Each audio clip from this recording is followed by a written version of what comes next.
This is a recent comic strip from the Los Angeles Times. The punchline? On the other hand, I don't have to get up at 4 every single morning to milk my Labrador. This is a recent cover of New York Magazine, Best Hospitals, where doctors say they would go for cancer treatment, births, strokes, heart disease, hip replacements. 4 a.m. emergencies. And this is a song medley I put together.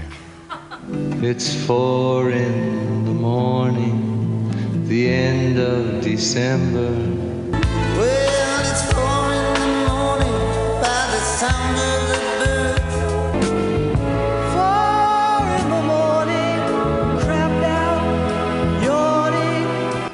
Did you ever notice that 4 in the morning has become some sort of meme or shorthand? It means something like, you are awake at the worst possible hour. A time for inconveniences, mishaps, yearnings, a time for plotting to whack the chief of police, like in this classic scene from The Godfather. Coppola's script describes these guys exhausted in shirt sleeves. It is 4 in the morning. A time for even grimmer stuff than that, like autopsies and embalmings in Isabel Allende's The House of the Spirits. After the breathtaking green-haired Rosa is murdered, the doctors preserve her with unguents and mortician's paste. They worked until 4 o'clock in the morning. A time for even grimmer stuff than that, like in last April's New Yorker magazine. This short fiction piece by Martin Amis starts out, on September 11, 2001, he opened his eyes at 4 a.m. in Portland, Maine, and Muhammad Atta's last day began. For a time that I find to be the most placid and uneventful hour of the day, 4 in the morning sure gets an awful lot of bad press across a lot of different media from a lot of big names, and it made me suspicious.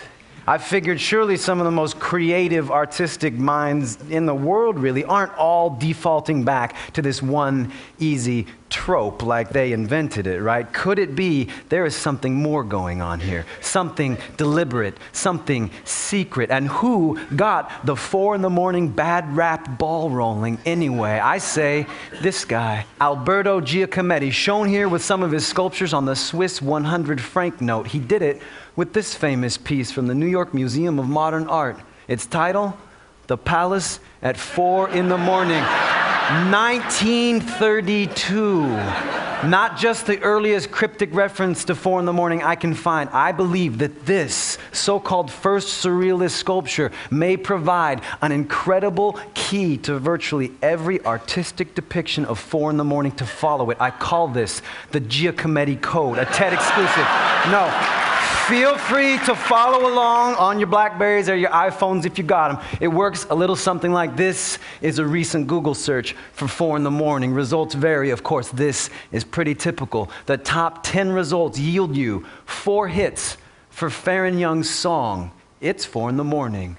3 hits for Judi Dench's film, 4 in the Morning. 1 hit for Wisława Szymborska's poem, 4 in the morning. But what, you may ask, do a Polish poet, a British dame, a country music hall of famer all have in common besides this totally excellent Google ranking? Well, let's start with Farron Young, who was born, incidentally, in 1932. In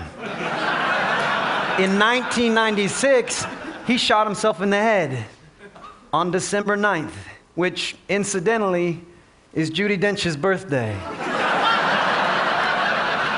But he didn't die on Dench's birthday. He languished until the following afternoon when he finally succumbed to a supposedly self-inflicted gunshot wound at the age of 64, which, incidentally, is how old Alberto Giacometti was when he died. Where was Wisława Szymborska during all this? She has the world's most absolutely watertight alibi. On that very day, December 10th, 1996, while Mr. 4 in the morning, Farron Young, was giving up the ghost in Nashville, Tennessee, Ms. 4 in the morning, or one of them anyway, Wisława Szymborska, was in Stockholm, Sweden, accepting the Nobel Prize for Literature, 100 years to the day after the death of Alfred Nobel himself. Coincidence? No, it's creepy. Coincidence to me has a much simpler metric. That's like me telling you, hey, you know, the Nobel Prize was established in 1901, which coincidentally It's the same year Alberto Giacometti was born. No, not everything fits so tidily into the paradigm, but that does not mean there's not something going on at the highest possible levels. In fact, there are people in this room who may not want me to show you this clip we're about to see. We have a tennis court, a swimming pool, a screening room. If I want pork chops even in the middle of the night, your guy will fry them up? Sure, that's what he's paid for. Now, if you need towels, laundry, maids... Wait. Let me see if I got this straight. It's Christmas Day, 4 a.m. There's a rumble in my stomach. Homer, please. Wait. Let me see if I got this straight. Matt. When Homer Simpson needs to imagine the most remote possible moment of not just the clock, but the whole freaking calendar, he comes up with 0400 on the birthday of the baby Jesus. And no, I don't know how it works into the whole puzzling scheme of things, but obviously, I know a coded message when I see one.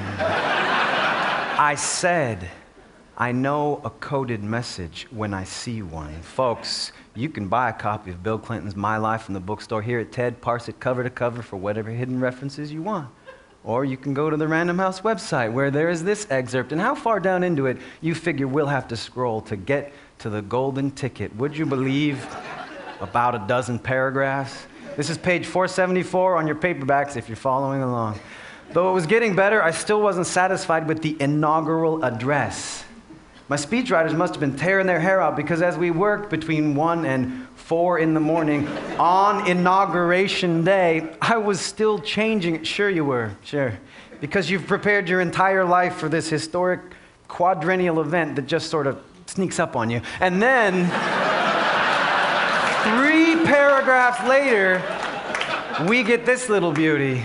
We went back to Blair House to look at the speech for the last time. It had gotten a lot better since 4 a.m. Well, how could it have? By his own writing, this man was either asleep, at a prayer meeting with Alan Tipper, or learning how to launch a nuclear missile out of a suitcase. What happens to American presidents at 0400 on Inauguration Day? What happened to William Jefferson Clinton? We might not ever know. And I noticed he's not exactly around yet today to face any tough questions.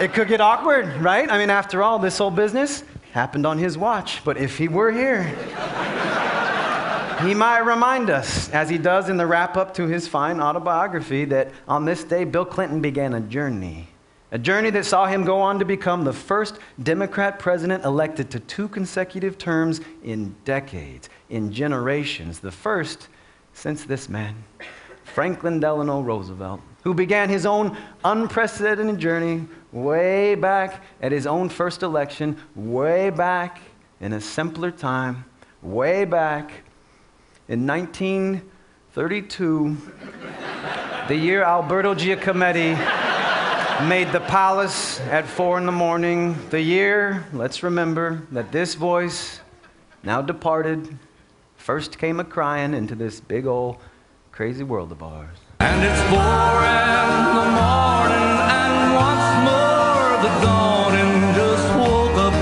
the warning in me. It's 4 in the morning, and it's a lot to think about. the dawning just woke up And I thank you. the warning.